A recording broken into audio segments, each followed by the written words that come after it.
It's nice to speak with you today, Jeff. And today I look forward to hearing your views on the topic of increased security in the supply chain regarding the federal implementation of 100% screening of air freight and some ISF requirements on sea freight. Can you start by providing a brief background of yourself?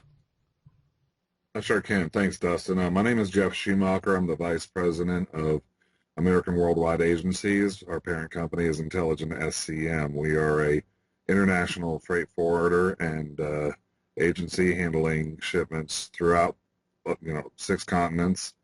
And so we are touched by every regulation that comes across the board for both air and ocean freight, import and export. So I have M.B.A. from Georgia State University. I'm a Lean Six Sigma black belt and 20 years industry experience. I've also taught at the collegiate level at Georgia State University for 6 years since retired. Thank you. And can you talk about what is happening in terms of increased security in the supply chain? Sure, I'd love to. Since 9/11, which was the watershed moment for most of the security initiatives that have gone into play, there has been an increased influence of security regulations in order to protect our borders, so to speak. That's had 2 major impacts. One is on the air freight side, the other on the sea freight side. The sea freight side was begun with the automated manifesting system, which then tied into the ISF, which is the Importer Security Filing Program. Also, the Container Security Initiative was in play as well about 5 years ago, maybe a little bit longer. The air cargo screening is something that's been a little bit more recent.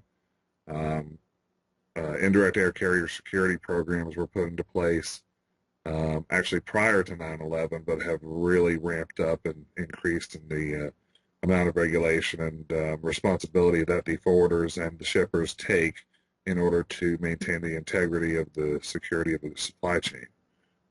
Recently, that has gone to 100% screening of all air freight on passenger aircraft, and soon, within the next year to 18 months, there'll be another.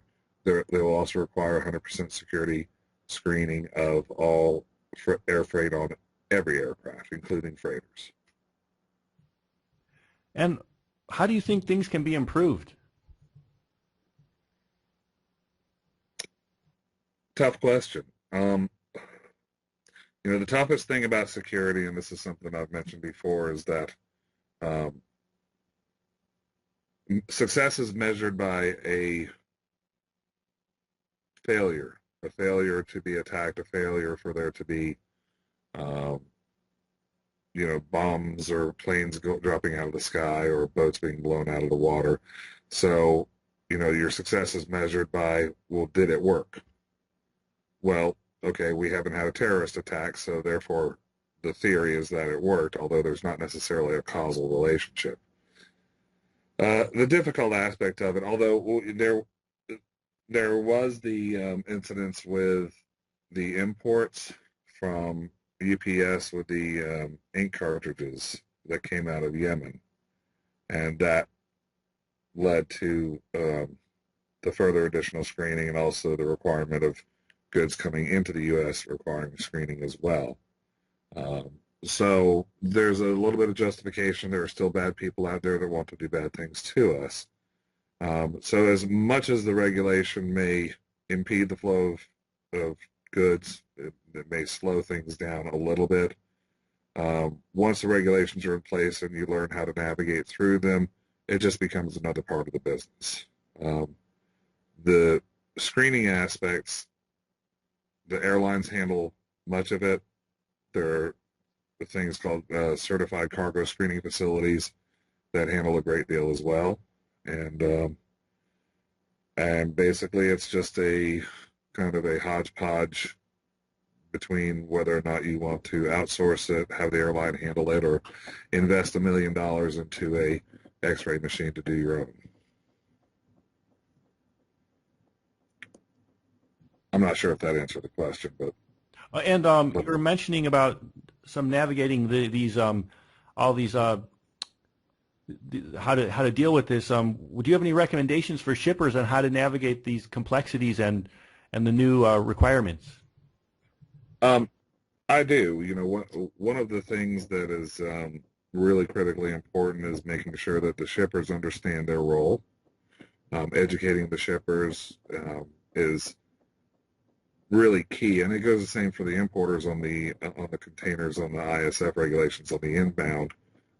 Is really educating your customers to understand what their role is and how they can participate actively in additional cargo security. Shippers can actually screen their own freight. There's a long process they have to go through with the TSA.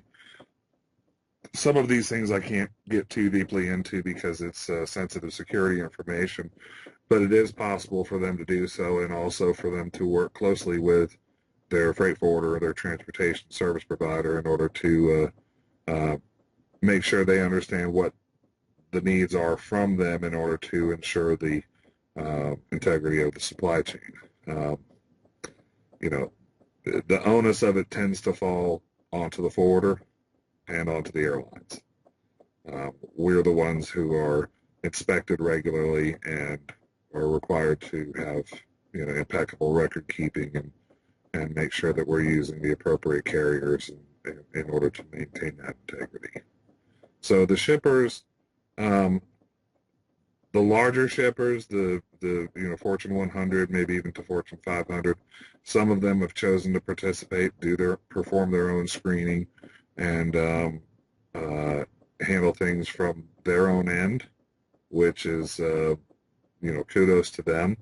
There are some shippers that have chosen to participate as by becoming indirect air carriers themselves, which requires an additional level of security for them, but it makes it slightly easier for them when they're tendering cargo to freight forwarders and what have you, because they've taken on a certain amount of the responsibility, and our responsibility is just to make sure that they are valid as far as their certifications. And thank you, Jeff, for sharing your views today on security and for ship dealing with the new regulations. Did we cover everything you wanted to discuss? For the most part, I think the you know, the established shippers and the established importers are aware of this. CTPAT is another aspect that comes in, the Customs and Trade Partnership Against Terrorism. It also plays a role particularly on the ocean freight side of things, and that's just a matter of vetting your carriers and making sure that the transportation providers that you're working with do have a security program and are aware of and are sensitive to the security needs of both air and ocean freight. You know, it's not going to get easier. If anything, the expectation is probably going to be for more and tighter regulation, although I believe 100% screening is probably going to be, you're not going to be able to get a whole lot more than that.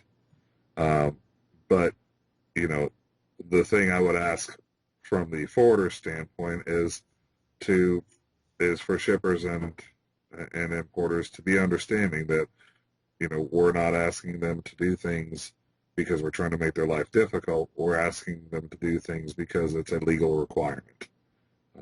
Failure to comply can close down a company. And, you know, so it's one of those we're just doing our job situations. And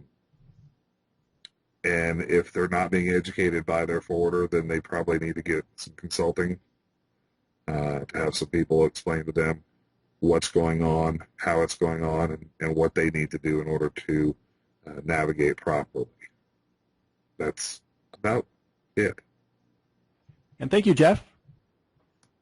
You're welcome.